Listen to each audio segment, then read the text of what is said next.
We're back to where we started this series, just a short drive from Heathcote Park Raceway. Today, we find out just how much our hard work has improved this car at the track and what our little NA Barra can do. Wish us luck and I hope you enjoy this one.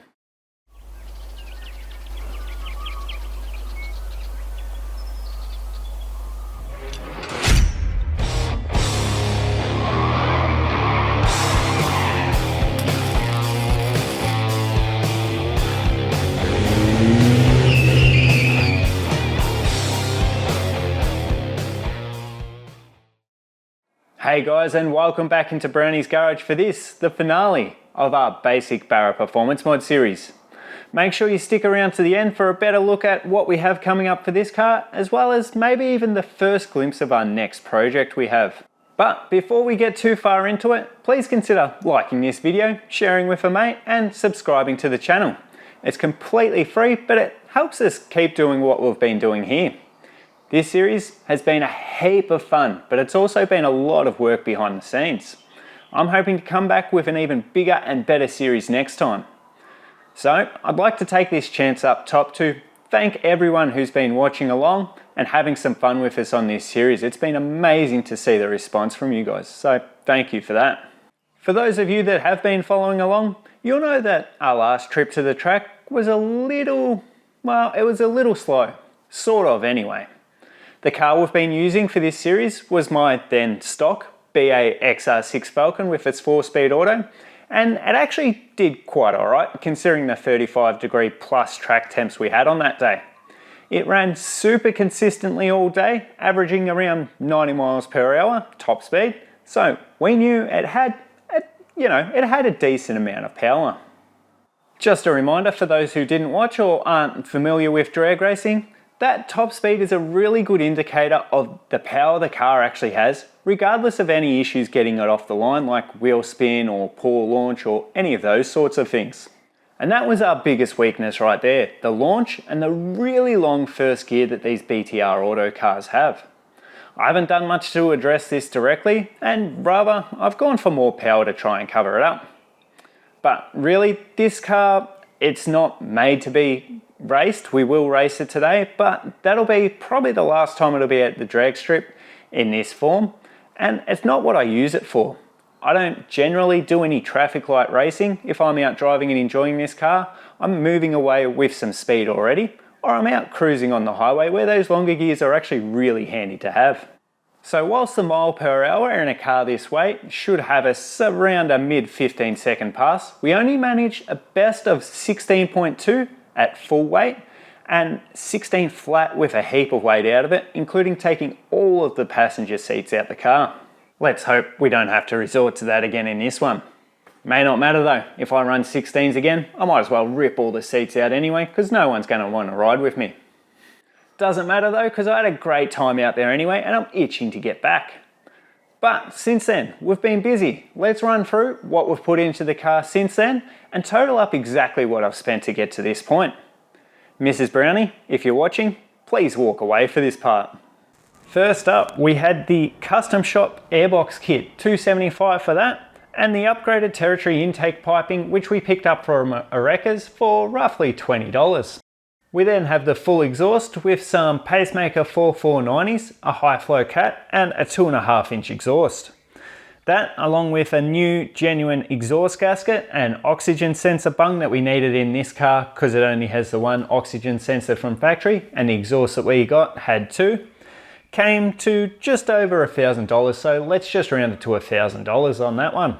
Then we have the 20% underdrive pulley kit from Powerbond, which finishes our bolt-on mods, and that one come in at $325 for that kit. Next was the LSD upgrade with a full rear cradle from a turbo model. Gives us a stronger center and axles, may or may not improve our times being the same diff gears, but it will help with any traction issues. That one was $350, just picked it up secondhand where I could.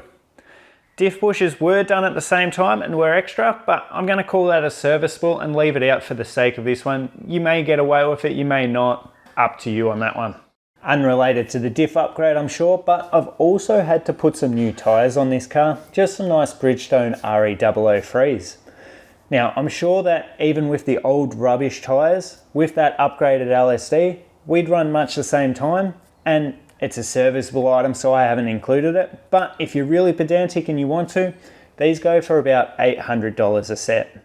Of course, we put in the Shift Kits Australia Shift Kit, which was just under $100 for that one. Nice cheap mod on that one.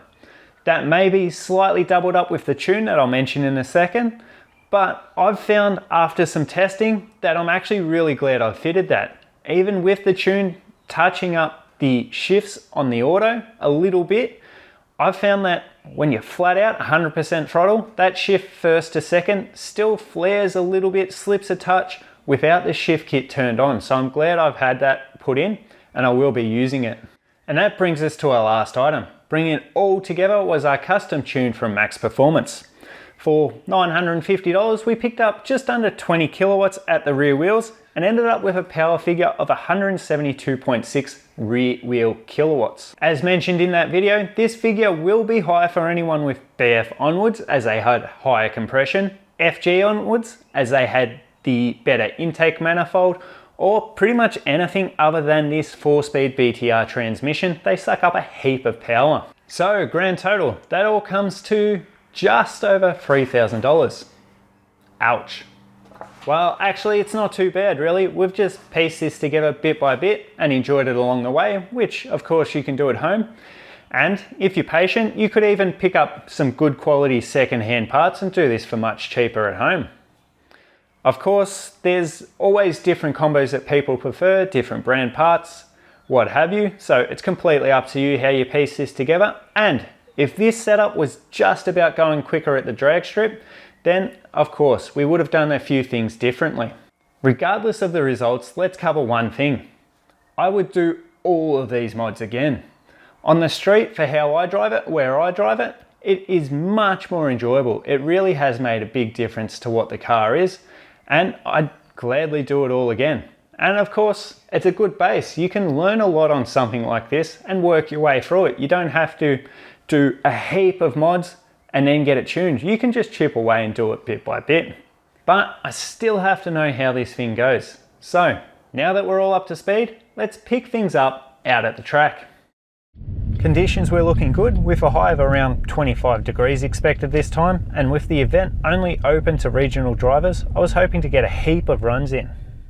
For all of our runs, the car was left in performance auto to shift itself and with the shift kit turned on.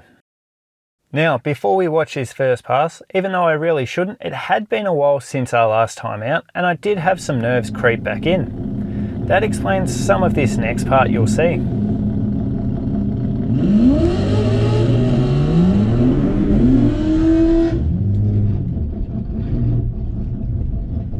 I think I knew I'd gone too far, but just trusted the left lane because I had no doubt they'd be quicker and more experienced. Nope. Yes, that's me following the left lane into stage with our rear wheels before backing up and fixing it. Which I, jokingly, wasn't rapt about. Would have helped our times at least. Let me stage with the back wheel. That sorted, it was time for our first pass.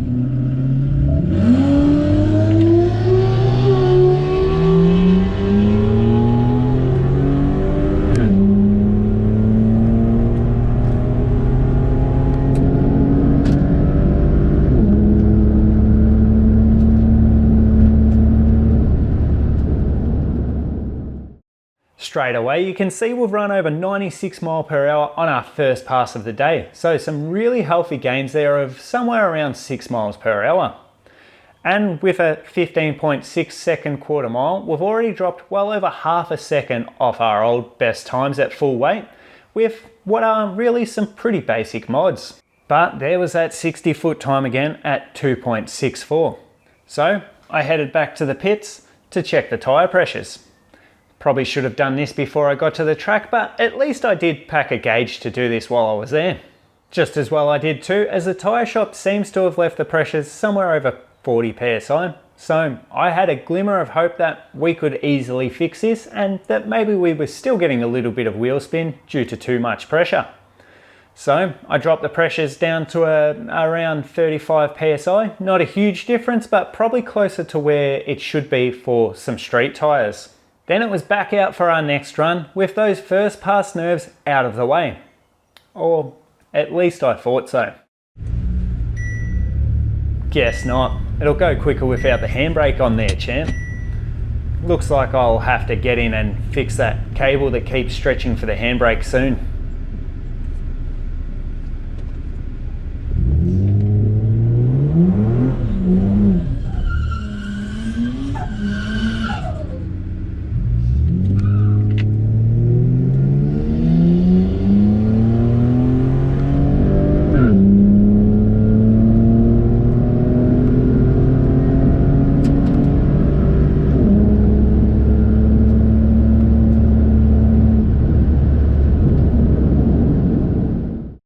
So a touch better there on the 60 foot, dropping a 10th out of there.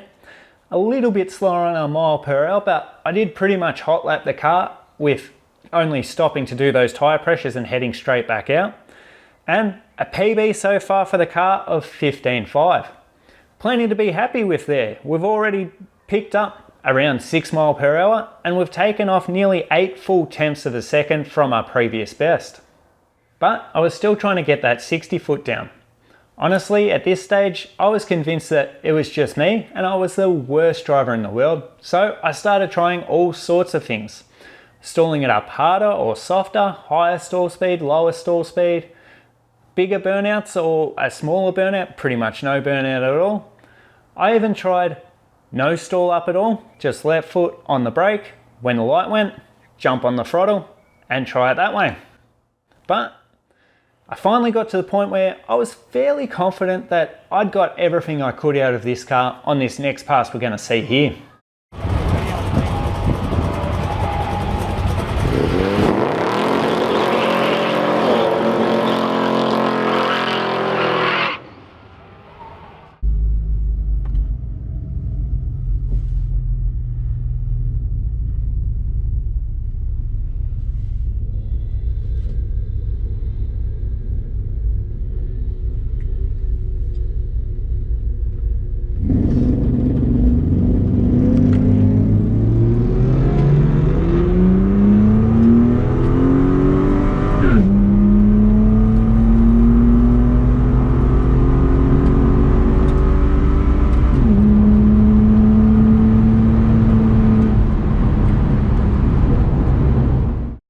And that's right around the numbers it ran all day. The car was stalled up hard on that pass, full throttle, jump off the brake and let it go. No wheel spin that I could pick up, so that's pretty much all we can do to try and get the 60 foot down in this car as it is. All in, I managed a total of 8 runs on the day, and no matter what I did, there was no real big difference to that 60 foot time. So, either I'm still the worst driver in the world and there's something I'm missing, which is entirely possible, or that's all this car has in the 60 foot. We knew it would be slow with the long first gear in that 4-speed auto, the low stall speed of just 2000 RPM in these cars, and then the big gap between that 2000 RPM and when it really comes on power around 3000, 3500. And this was best illustrated by the next pass I'll show. I really couldn't have asked for a much better comparison. EJ, who's a subscriber to the channel, had seen me out there and come over for a chat. He was running his 6-speed auto BF, and so of course we had to see how they would pair up against each other.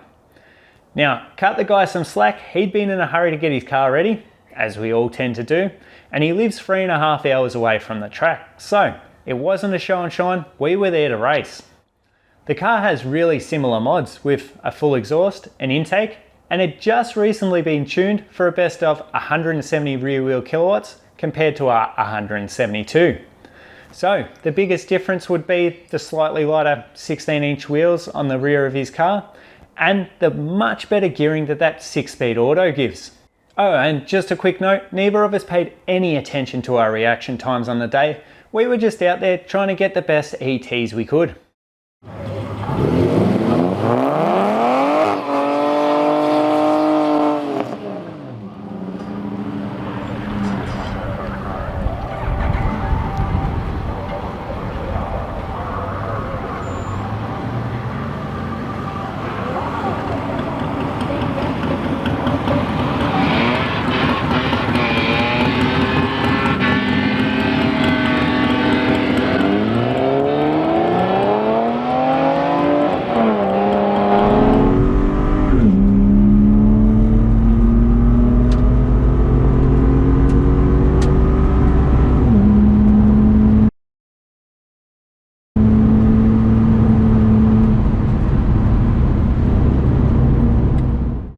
And of course, because he was running against me, EJ went and ran his PB for the day by a decent amount. Thanks though mate, it was really good to match up against that car. Unfortunately, the timing was playing up a bit on that run, so we don't have the mile per hour to compare. But it's good to be able to compare the 60 foot and total time for close to identical cars. Still, not a lightning 60 foot, but much better than we'd managed at 2.26. And you can see by the end of the track that really starts to add up. So, of our 8 runs on the day, we managed a best of 15.5, down nearly 8 tenths from our previous full weight best of well over 16.2. A mile per hour was pretty consistent, even though I was pretty well hot lapping this thing back to back when I could, at around 96 to 95.5, up around again about 6 mile per hour on our previous best. So some really solid gains there, but we still had that sluggish 2.54 in the 60 foot. That was the best we run. So no real changes from before we had the mods, and that's no big surprise really. So, could we make this car quicker, NA? Well, of course we could, but that was never really what this was about.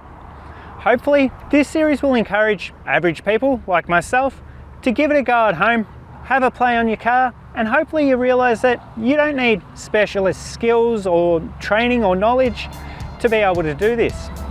Not only can you save money doing it yourself, but you can have a heap of fun along the way. Sure, things don't always go to plan. In fact, often they don't, and it will take much longer than expected.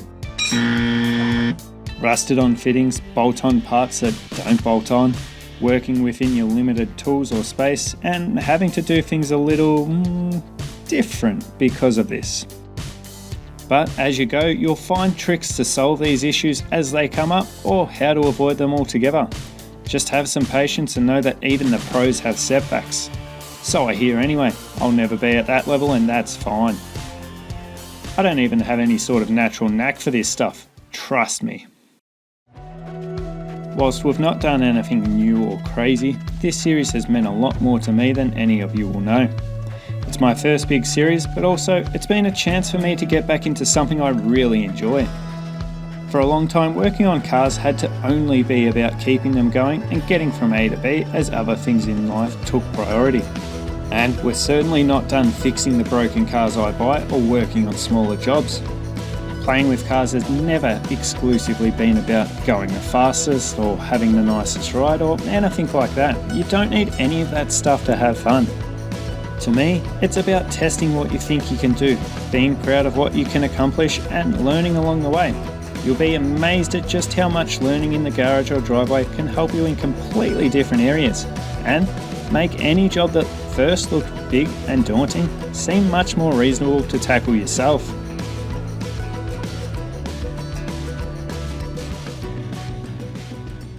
And we'll be taking that idea, applying it, and continuing to develop this car. This isn't the last episode. We've got unfinished business and a whole new series to come. A new series that involves my little mate that I've started affectionately calling Peter Garrett. This little guy's been itching to go on this car for some time now. But we won't be going all big money. We'll still be doing this in the backyard, on a budget, working with what we have, and showing you how to do it along the way. We could even do this conversion for close to what we've done these NA Performance mods for, while still keeping it reliable and able to be daily driven if you needed to. So for the NA series, it's been fun, and thank you. To those who stay at a similar level to what we've done or push it even further, I completely understand. Don't let anyone say you have to have a turbo to enjoy your car. It's simply not true. But for me, I'm going to keep learning, keep trying to step my game up and push things a little bit further. That includes my editing and filming skills as well, hopefully. And as part of that, we'll be adding into the mix a car that's very special, at least to me. The car that started my love of doing all of this, that I have an endless amount of memories with, even if it is pretty tired and broken right now. Coming in the new year, we'll be starting the rebuild of my first ever car.